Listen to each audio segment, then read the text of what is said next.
Thank you for joining us for this briefing, which has been scheduled to be a mostly online catch-up, given that it was only one afternoon meeting for our councillors. It didn't make sense to drag everyone here, but some are here, so we're making it as easy as we can for people to access today's discussion. We've got one agenda item on this afternoon's briefing, and that's about the Canterbury Water Management Strategy and the Selwyn Waihora Zone Committee and the Christchurch West Melton Zone Committee, as they have historically been, and thinking about where we've come to, some of the decisions and discussions that ECAN has been leading, and recognising that it's been a partnership and will continue to be a partnership between the Regional Council, local TAs and mana whenua involvement in the future state. Today's conversation is, I guess, a follow-up to some questions and a shorter briefing that was had by Council a couple of months ago, where we said we'd come back with some further info.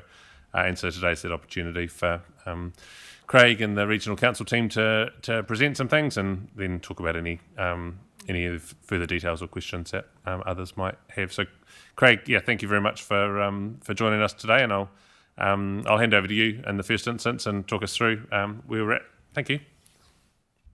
Tēnā koe, Sam. Nei te mihi kia koutou. Ai nā kaikaunihero, te kaunihero Waikirikiri. Tēnā tātou. Ai kia koe, Megan, aku whananga, o taku whananga. Tēnei te mihi kia koe hoki. Ai tēnā tātou. So just acknowledging everyone first. Thanks for making the time for us. We've definitely got a bit of a team. Murray and then Cam's online as well to help out. But I'm happy to run through a bit of the background stuff and then where we've got to with the CWMF Zone Committee review.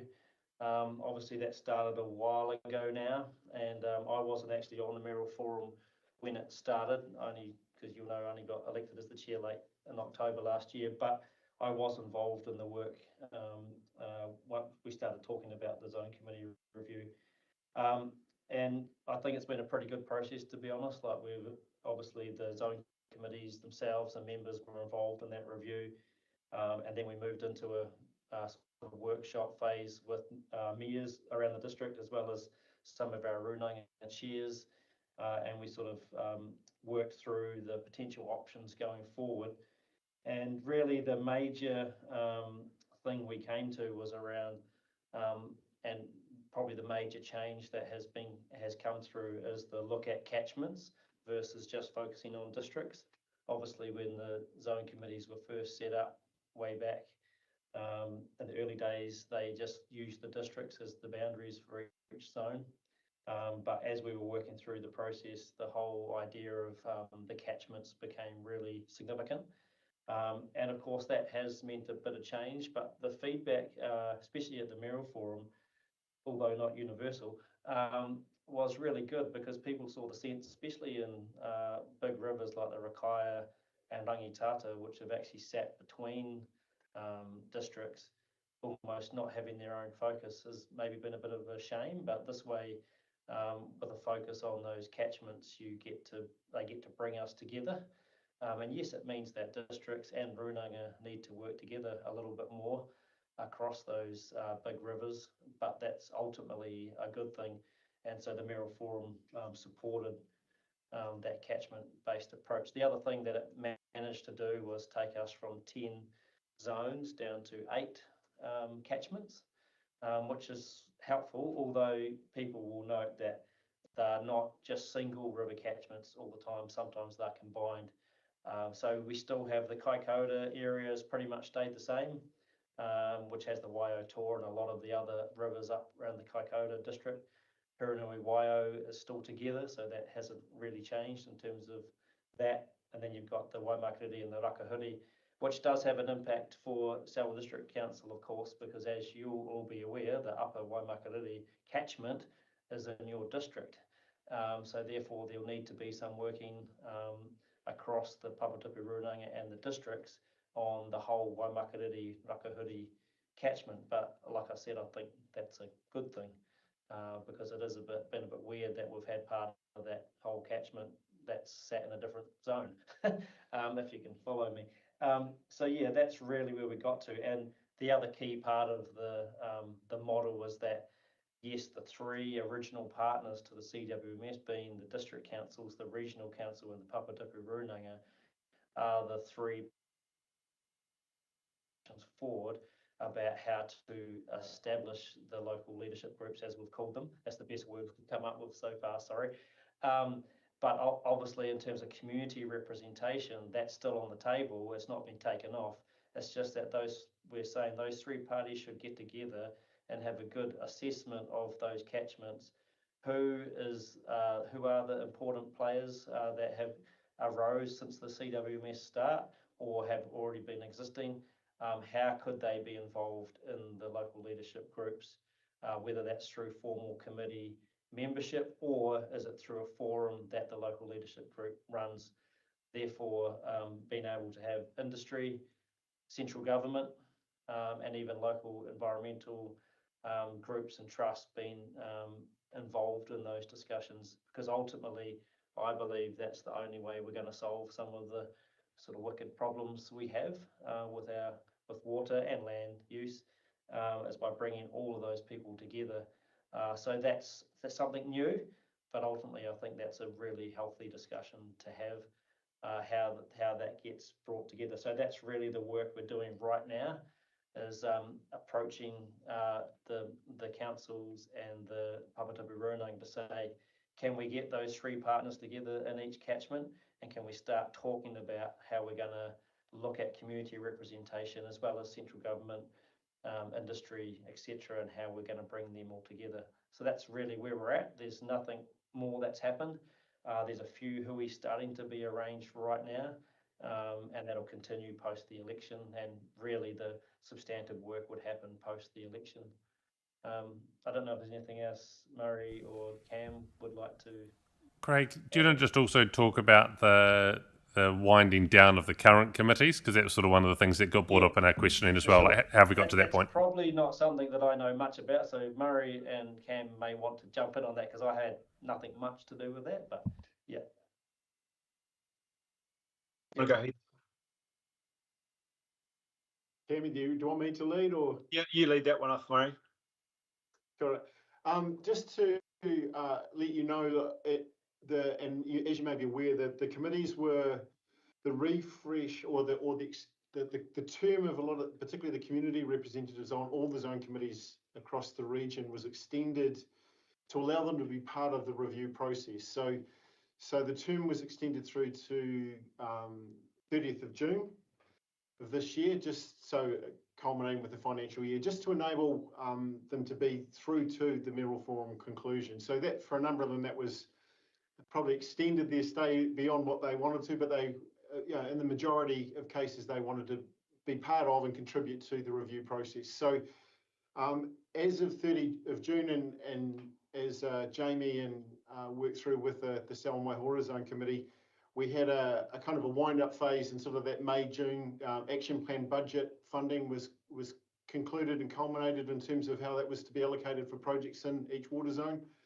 And then we looked at the most practical way to address if you like, the formal discharge of those committees, and mindful with the elections coming up, the most straightforward way to do that was to just clarify that the council, the zone committees wouldn't be carried through and be active during the election period, because they were already at the conclusion come 30 June. So at the end of the triennium, effectively all of the water zone committees come to their natural conclusion as a committee of council. And consequently, that memo that we've sent through touches on that point, that given that all of the water zone committees are a committee of Environment Canterbury and then relating to each of the district councils, it made it easier for ECAN to initiate just that clarification that the most straightforward way to do that is just to acknowledge that discharge occurs at the end of the triennium for the water zone committee. So we've shared that with all of the councils across Canterbury, and obviously I followed up with a number of them just to clarify that was a practical and straightforward way to do it, which I think they were, as you can imagine, everyone was in favour of. So that's why we've added that into that memo for you as a clarification. And I can add to that which I didn't mention, during the review, the feedback was quite varied. So you had some zones and districts saying, leave it alone, we love our zone committee, don't touch it, through to the other extreme is we want them stopped. So it was quite difficult to deal with that across the region. So in a way, what we came up with was a middle ground where if you, like Kaikoura is a good example of a district and Papatopi Runanga that said, we like our zone committee, we want it to continue. So this option that we've got in front of them actually allows them to do that. If they want to keep their same community representation, but it'll have to be reconstituted in the new term, they can do that. And they can carry on as if it was the old Kaikoura zone committee, but simpler for them. But that's also because the Runanga and the district council are aligned. You'll also note that in 2021, the Huranui Waio zone committee has already been disestablished through a process that was done between the district council, the regional council, with some discussions with Papatopi Runanga. And they haven't actually stood up a new committee yet, even though they intended to. And I think that highlights some of the issues there about how to do that without a model. So now we do have a model. That's the next phase, is to get back together as those three partners and start figuring out how we're going to involve others. But like I said, I think the potential here is that you're focusing on the river catchments themselves, and that's nothing that humans have created. That's the way it is out there in nature. But also, who are those players that are really important to have involved, and broaden that out, so it's not just just community representatives through that process as we knew it. You can still have that through these new local leadership groups, but you could have others that you co-opt as well. And I think that's important to think about as we go forward, because there's no use doing it without everyone agreeing. So. Thank you. And I guess we've been in the space where there's been a lot of good work done by the zone committee, and there's a lot of energy, and particularly early on in the process around setting the zone implementation plans and the rules and supporting the changes that the CWMS has brought in and put in place, but then an ongoing conversation about needing some change to that structure for us. And so that will be a decision and discussion for the future council. Today's briefing is kind of looking at how we've got to where we are, and if you might have some questions of what might that future piece look like, or how do we step through that. But actually, we're not here to make decisions on that today. This is for information on the process to get to this point so far. And I guess I'll also just acknowledge those that have been involved in the zone committees that we have contributed to. It's been, really want to acknowledge the hours and effort and travel and concern for water and biodiversity and the economy that sits within Selwyn, and is all supported by water and healthy, fresh water for us. Are there any questions that people have, or things they'd like to just ask a bit more about? Yeah, Deborah.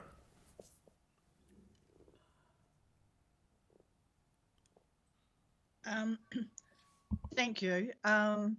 And look, I have appreciated the work that Environment Canterbury have done in the Selwyn Waihora Zone catchment. The one that I actually want to advocate, and I think going forward for Environment Canterbury, is please, when you get the information, to discuss it and share it with the community in a format that Sylvia, I can't think of a second name actually, used to do on an annual basis in the Springston Hall, in a local hall. And, I mean, just the collaborativeness, the variation, the speakers that you had actually talking about trying to solve problems that the community actually do have. And they were attended with something like 70 people turning up in the local hall to listen. And that was a very, very valuable way on an annual basis to deliver or get the message through. And if you as Environment Canterbury do those sorts of workshops, or just information workshops for each of the zone committee areas, or just when people request it, that could be a good substitute, for your zone committees. people want the information, and the way that you delivered it through Sylvia, was McGlash, does she still work there? Yeah. Yes, she does. Yes. Right. Sylvia Well, McGlash, yeah. can you get back to her and just ask her to explain the model that she was actually doing on an annual basis for the Silverstream Water Improvement Catchment? And I'm a coordinator of that, so this is why I know about it. And, you know, I mean, that exercise was just so valuable. And to roll it out across Canterbury would be an excellent way of actually getting buy-in from just local communities and everybody. That would be my tip for the future of where you need to go with sharing your information and how to do it. Thanks, Deborah. Really good point. I think I think it's really important because obviously one of the things we did here through the review process is that, you know, when the zone committees were really focused, like Sam mentioned, and you sort of mentioned at the start, they were humming, they were really good. But then sort of once the plan changes were done, land and water plan was done, then it got a bit like, oh, now what do we do? So again, that is something to really think about as we go forward. And I always said to the mayors, while planning doesn't stop, even though at the moment with Minister Bishop's changes to the RMA, it has stopped till 2027. But the thinking still has to go on. And in fact, now the onus is actually on the non-statutory things we are going to be able to do with industry, with landowners, with the Runanga, with the community. That is actually what we have to do now. So we have to get together to figure that out. But I really like that idea of some form of annual community engagement that happens as part of these leadership groups. So thanks, Deborah. Megan. Yeah, sorry. Yeah. Kia ora. So look, at the outset, I should just disclose that my father is on a water zone committee as a Runanga representative, and also my son's on a committee as well as a community representative. But I haven't engaged with them about this stuff, so I'm just going to ask all the questions that I would ask as though I don't have those relationships in play. And so, look, I was one of the people at the last meeting that we discussed this in Selwyn that asked a little bit more about the process and saying how are the committees disestablished? And it was really helpful, Craig, for you to explain that they're a committee of council of ECAN, and therefore it's an ECAN decision to disestablish. That was actually really helpful to understand. You also mentioned that there were differing views in each different community, and what would be really helpful for me to understand is, but what were the views of the committees that are actually located in the Selwyn Takiwa or the Selwyn district? And I'll just preface that by saying, after, I think it was Cameron that came and presented earlier in the year, and we had a little bit of a chat, and I said, who from a mana whenua perspective has been engaging on this so I can go and talk to the people in Taumitu. And I ended up being directed to Uncle Rick Tainui and Dardanelle McLean-Smith, and I had a chat with Dardanelle because Rick was unavailable. And I also took it to our Kaitiakitanga committee and said, does anybody know about this stuff from a Taumitu perspective? Where can I get some direction from Taumitu? And it led me to think that Taumitu were not engaged in any of these discussions or conversations. And so it would be really helpful to understand the views of the community here, the views expressed here, and who express them, not just from mana whenua, but also on behalf of Selwyn. That was a long question, sorry. Oh, good. I don't know the specifics about who was engaged with at a community level through the review, other than zone committee representatives were all involved in the review. There was interviews done, there was hui held. So I'm assuming that any of our Papatipi Runanga zone committee representatives had the opportunity to be involved. Whether they did, I can't answer that. In terms, you're right, Rick and Dardanelle were put forward by Te Rōpū Tuia, and our Runanga chairs as being the two representatives. There was a third, Gabrielle Huria was actually put forward as well. She couldn't make the hui, and then Yayan and Tuta Honuku actually played a role initially, but Rick and Dardanelle saw that through. So that was a collective decision to put them through, because we also had the mayoral forum putting forward mayors at the same time. So that was at that end of it. But in terms of, and Liz was obviously also involved as the chair of Te Rōpūtuia at the time, putting forward Rick and Dardanelle and Gabriel. So just that Cool. gives some specifics about that. But Murray and Cam might know more about because I wasn't involved in the hui with the actual zone committee representatives.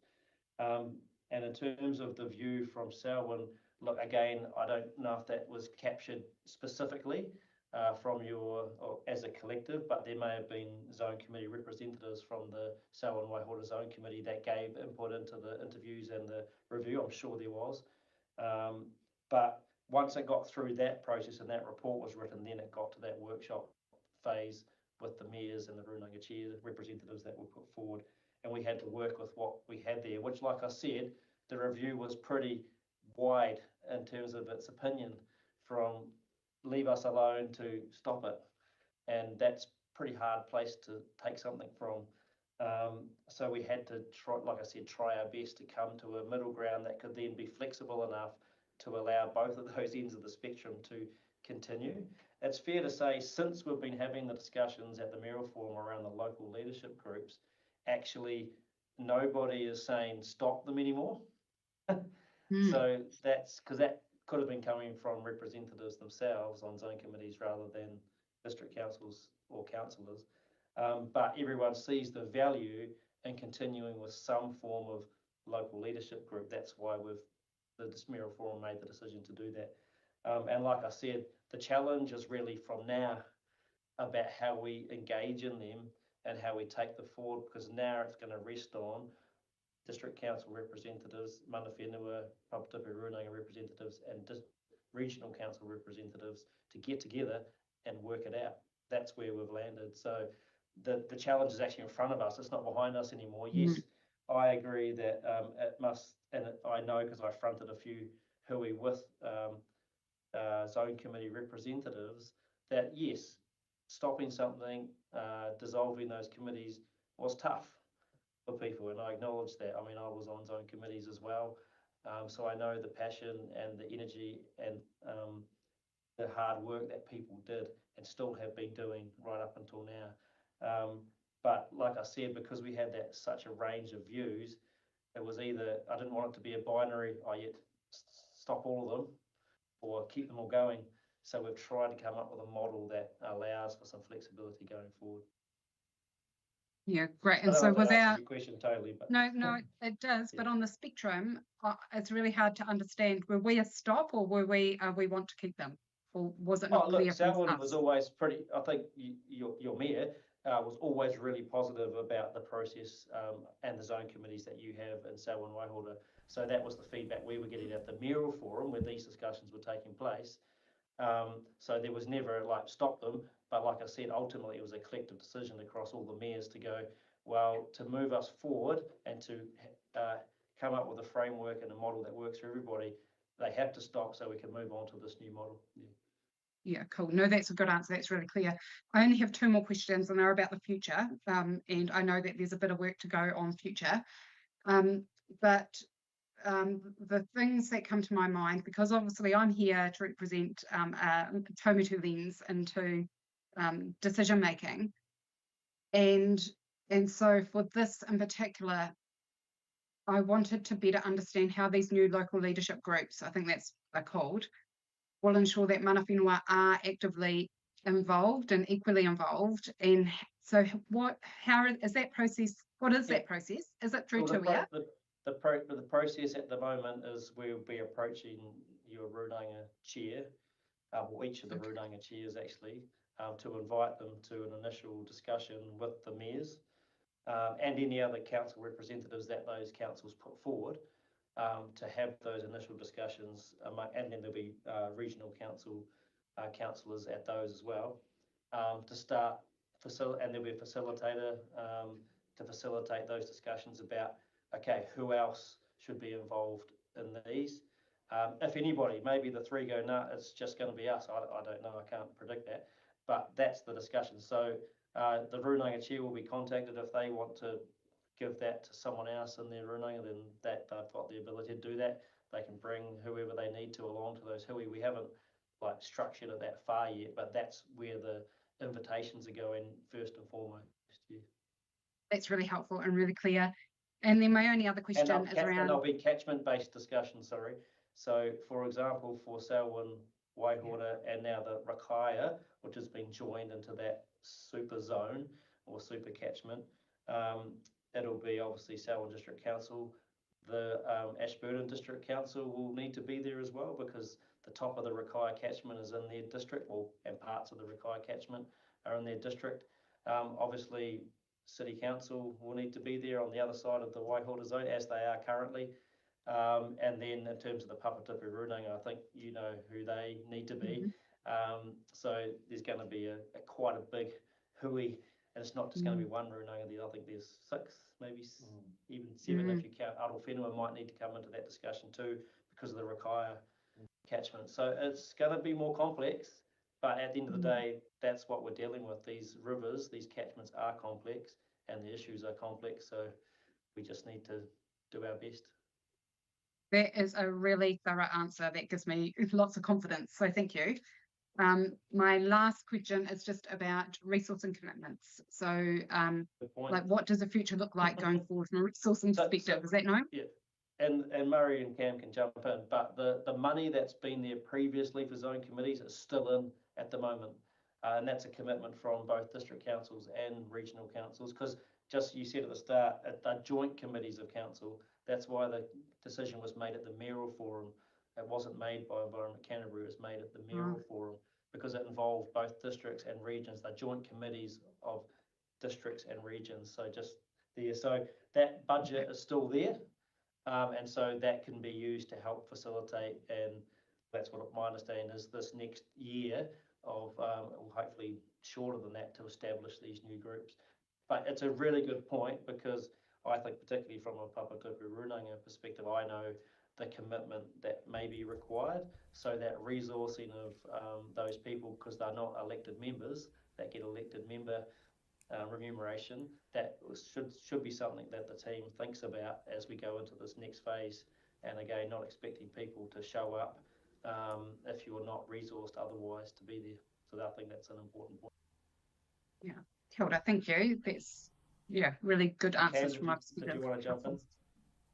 Yeah, thank you. I'll just into the depending on the nature of these new groups, if they are no longer joint committees and they sit under more of a kind of an MOU or a collaborative agreement, some of those administrative costs might drop for councils, or particularly for the district and city councils, because at the moment zone committees have quite a high cost for governance support, democracy services, etc. If we move to something that doesn't sit under the LGA, some of those costs might reduce for territorial authorities. Cool. Thank you. Thank you for that. Thanks, Megan. Lydia. I'm just looking at the structure here, and I guess there's a little bit of feedback from myself as a councillor and also as a supporter of catchment groups and landowners in the area. And I look at it and, this is, I guess, a piece of the regional policy statement that is on hold, or it's an aspect of that, and you're looking at non-statutory outcomes. But the outcomes I see are still aligning to the regional policy statement, and please correct me if I'm wrong on that, but, there's an effect on these, or what might actually align out of these local leadership groups for our people and our landowners. So it might not necessarily be a question, but please correct me if I'm wrong on that. And I really support freshwater management. I think that it's something that we need to do better of. And I'm just looking, and I'm not sure if the framework is entirely right with the new structure. It's not really reflecting our people, our community, and our landowners. There are parts that are connected to this, but not all of it. And, with community membership at the discretion of the local leadership groups, I'm not sure if there is going to be a good representation So I think that we're just missing the opportunity to continue and align the good things that have happened. And, you know, with no guarantee of that, it's also unrealistic to have 20 members in a group because you're not going to get anything done. So I understand that there's a fine line in that. And I look at Selwyn as a whole and saying, well, actually the whole of Selwyn as a district is covered in catchment groups. We have 6 here. And so, you know, there could have been a really good alignment through that space to incorporate that in there, but you would end up with 16 people plus some community members on a group. So there's potential for nothing to happen and just go around in circles. Okay. But I guess my question, and you talked about the funding, is that the budget line is still there and it'll be used to facilitate and establish, you know, the impact that the Water Zone Committee had on the ground for our community and our people was actually really valuable. The dollar that was spent on the ground for people had great outcomes, and so I'm wary of establishing another layer of bureaucracy that won't have good outcomes on the ground for people and landowners. Kia ora, Lydia. Hey, look, couldn't agree with you more that it's really important to have the community involvement. We know that, and that you've got an amazing community there that has, you know, those 6 catchment groups that have happened since the CWMS. So I think that's really important to acknowledge. That's why I believe that this model can provide a way to connect them better. Not that they're doing their thing, they're out there doing their thing, and I know that because I'm part of the whole Te Ara Kakariki landscape scale thing. We work across the whole district as well.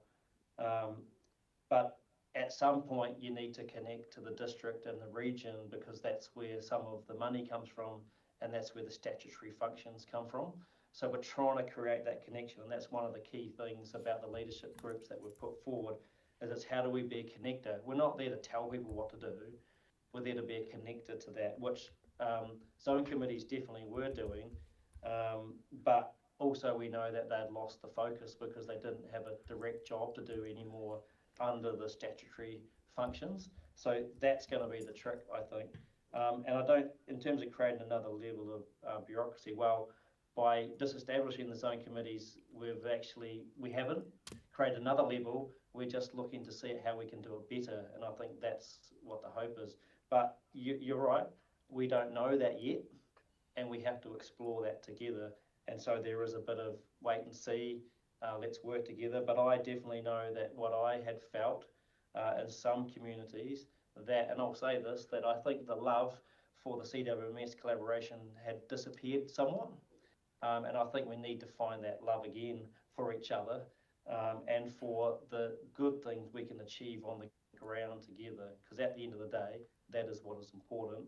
Rules and plans and all that, and RPSs and land and water plans are significant, but they're nothing without the people on the ground. So it's just finding the balance. And at the moment, like I said, because the Resource Management Act is changing, and there's going to be consequences for local government, as the Regional Council's been telling everybody, that there's an opportunity, actually, even though that's scary, there is opportunity there for us to think about how we do these things better, and address the bureaucracy, to be honest. So yeah, I think hopefully I've addressed some of the things you've said. I think we've got a chance here, and it is a refresh, to do something good, but also how do we connect to those catchment groups that have emerged and they are doing important things, rather than ignore them or not fund them, etc. So I think that's an opportunity. Thank you. Thanks, Craig. Did anyone else have any further questions or comments that they'd like to make? No? Craig? Sam, I did have one other thing that Lydia said that sparked in my mind. So, yes, I agree. If you say if you had a representative from each of the 6 catchment groups plus the other environmental groups and Selwyn, Waihora, you could get up to quite a big number pretty quickly. So the idea might not be to have 16 or 20 people on the actual leadership group itself, but there might be a mechanism where you have a forum once or twice a year where you bring those people together that informs the leadership group. So the leadership group could be a smaller number. So that's some of the ideas that I've got, and I think again that's what we're going to have to sit down around the table and try and figure out. Because yeah, I agree, 20 people or more on a group can be quite cumbersome. But there should be ways we can do a bit of both, and it does relate to Deborah's idea about the community engagement part, at least annually. But there might be other ways to do it. We already have a catchment group forum for Selwyn, so Cool. if you need some help, sing out. Yeah, and there's also a restoration forum that is run as well. So yeah, thank you. And then there's the drainage committees and the river rating district committees. There's so much that we could do. So I think thinking broadly is really important. Well, Craig, Murray, Cam, Jamie, thank you for joining us today, and councillors for being part of the briefing. We appreciate the update and the work that you guys are doing with us and with our community. So yeah, thank you for being part of it. That ends today's briefing. Kiki to everyone. Thank you. Thanks, Sam.